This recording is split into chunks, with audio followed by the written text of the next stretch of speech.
وبركاته. الحمد لله وحده والصلاة والسلام على من لا نبي بعده. أما بعد، أعوذ بالله من الشيطان الرجيم. بسم الله الرحمن الرحيم. قال الله سبحانه وتعالى في الكتاب الكريم: اقرأ وربك الأكرم الذي علم بالقلم علم الإنسان ما لم يعلم. صدر محترم اور میری دینی ماں اور بہنوں، شاید آپ یہ جانتے ہوں گے کہ میرے تقریر کا عنوان تعلیم نسواں یعنی عورتوں کی تعلیم کی ضرورت اور اہمیت ہے، اور میں نے تعلیم ہی کے بارے میں سورہ اقرا کی 3 آیتیں سنائی ہیں. یہ سورہ اقرا کی ان آیتوں میں شامل ہے جو محمد رسول اللہ صلی اللہ علیہ وسلم پر مکہ کے جبل نور کے غار حرا میں سب سے پہلے اتری تھی، جس نے محمد بن عبداللہ کو محمد رسول اللہ بنا دیا. ان آیتوں میں رب پروردگار نے اپنی نعمتوں کو یاد دلاتے ہوئے فرمایا کہ اے نبی پڑھو اس معزز رب پروردگار کے نام سے جس نے قلم کے ذریعے علم دیا اور انسانوں کو ان چیزوں کا علم جو وہ نہیں جانتے تھے. اس میں اللہ نے انسان کو پیدا کرنے کی نعمت کے بعد اسے علم کی نعمت کا بھی تذکرہ کیا ہے، اور وہ بھی قلم کے ذریعے علم دینے کا. اور اس میں کسی کو شک نہیں ہو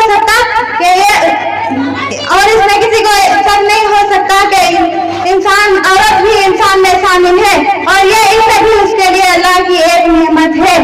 یہاں ایک بات اور بیان کر دوں کہ یہ علم کی نعمت کیا ہے. آپ نے سنا ہوگا کہ اللہ تعالیٰ نے ہمارے باپ آدم علیہ السلام کو اسی علم کی وجہ سے فرشتوں سے سجدہ کروایا تھا.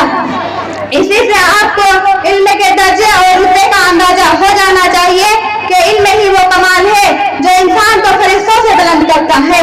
میری معزز ماں اور بہنوں، اس زمانے میں عورتوں کی تعلیم پر بڑا زور دیا جاتا ہے، اور یہ سمجھا جاتا ہے کہ عورتوں کی تعلیم نئے تہذیب نے کھولے ہیں، لیکن آپ نے اوپر کے آج سے سمجھ لیا ہوگا کہ یہ اسلام میں کوئی نئی چیز نہیں ہے، بلکہ اب سے 1400 سال پہلے ہی اسلام نے عورتوں کو تعلیم کی نعمت سے نوازا ہے.